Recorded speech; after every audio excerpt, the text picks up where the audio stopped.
राधे राधे भाई सभी को। तो ये देखिए मैंने यहाँ शुरुआत कर दी थी अपनी व्लॉग की और अभी हो रहा था ये शाम का समय। अभी बजे थे शाम के 6 और आज है जी मोक्षदा एकादशी। तो आज के दिन होता है मेरी मम्मी का व्रत। मेरी मम्मी रखती है एकादशी का व्रत जो कि विष्णु भगवान जी का होता है और इसमें कोई अन्न नहीं खा सकते। इसमें सिर्फ एक टाइम आप जो भी भोजन करते हैं वो सिर्फ फलाहारी होता है। तो यहाँ अब हम लग गए थे जी खीर तैयार करने में। तो हमने सबसे पहले गैस पर चढ़ा दिया था दूध गर्म होने के लिए और यहाँ मेरी मम्मी ले आई थी कुछ गाजर। तो हमने ये कर ली थी जी धोकर छीलकर तैयार। और इधर देखिए तब तक हमारा दूध अच्छे से उबल गया था और यहाँ हमने गाजर को अपने मोटे मोटे पीस में काट लिया था। हमने यहाँ गाजर को घिसा नहीं था, बिल्कुल मोटे मोटे साबुत पीस में काट लिया था। और अब ये गाजर जो है हमारे धीरे धीरे दूध में पक जाएंगे और ये बिल्कुल नरम हो जाएंगे। वैसे हम इसको कुकर में भी एक सीटी लगवा सकते थे बहुत आसानी से और बहुत जल्दी बन जाती है खीर, लेकिन ये दूध में बहुत अच्छा स्वाद देंगे जब ये धीरे धीरे पकेगी गाजर। और यहाँ आ गया था जी हमारा बीच में दूध वाला। तो हमने एक तरफ रख दिया था अपना दूध गर्म होने। और ये देखिए दोस्तों हमारी गाजर जो है आधी से ज़्यादा बिल्कुल गल चुकी थी, नरम हो गई थी।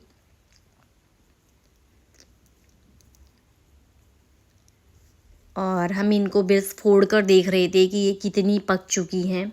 और यहाँ फिर हमने इसके अंदर डाल दिए थे जी ढेर सारे मखाने। और यहाँ एक तरफ हमने जमा दी थी अपनी दही। हमने दूध गर्म करके उसमें थोड़ा सा डाल दिया था जी जावन। और अब हम इसको रख देंगे किसी छोटे कंबल में या फिर आटे के ड्राम में, ताकि हमारी दही जो है जल्दी से जम जाए। और ये देखिए जी हमारी गाजर बिल्कुल गल चुकी थी। हम इनको देखिए फोड़ कर देख रहे थे चमचे से, तो ये बिल्कुल फूट रही थी अच्छे से।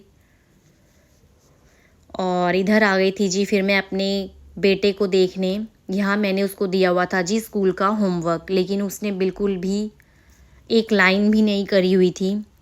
और यहाँ वो लगा हुआ था खेल में अपने टॉयज़ के साथ। और ये दोस्तों आपको अपना स्पाइडरमैन दिखा रहा है। तो दोस्तों अब ये हमने खीर कर दी थी मैशर की मदद से, बिल्कुल मैश। जो इसके अंदर गाजर थी मखाने थे वो बिल्कुल मैश हो गए थे और ये खीर बन के हो गई थी बिल्कुल बढ़िया से तैयार। और अब हम इसमें डाल देंगे जी थोड़ी सी चीनी। तो ये चली गई थी हमारी चीनी। और फिर हमने लगा दिया था जी लड्डू गोपाल जी की प्लेट और आ गए थे जी हम अपने मंदिर में लड्डू गोपाल जी को खीर का प्रसाद अर्पण करने। फिर हमने लगा दिया था उन्हें भोग। और आज तो हमारे लड्डू गोपाल जी भी खुश हो गए होंगे इतनी बढ़िया खीर खाकर। तो यहाँ लगा ली थी जी मम्मी ने अपनी प्लेट। तो दोस्तों आप लोगों को हमारी ये खीर की रेसिपी कैसी लगी?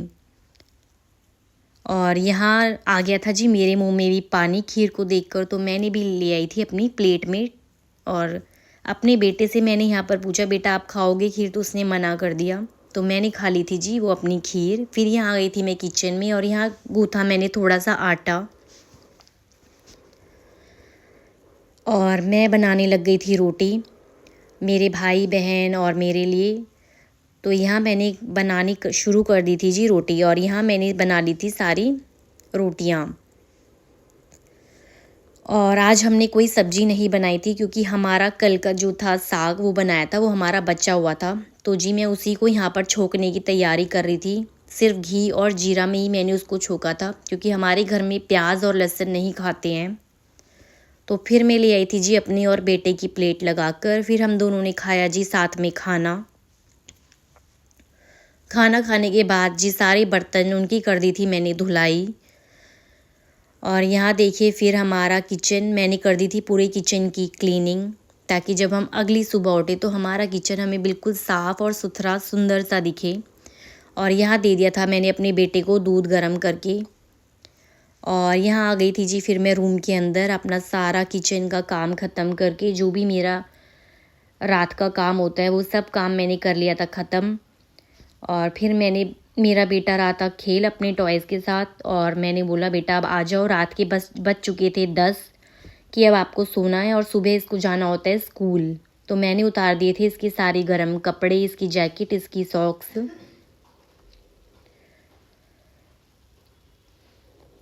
और मैं इसको डेली 10 या 10:30 बजे तक सुला देती हूँ ताकि अगली सुबह ये जल्दी से उठ सके और उठने में रोए ना। तो दोस्तों, आप लोगों को मेरा ये छोटा सा व्लॉग कैसा लगा? मेरे व्लॉग को ढेर सारा प्यार देना और बाय।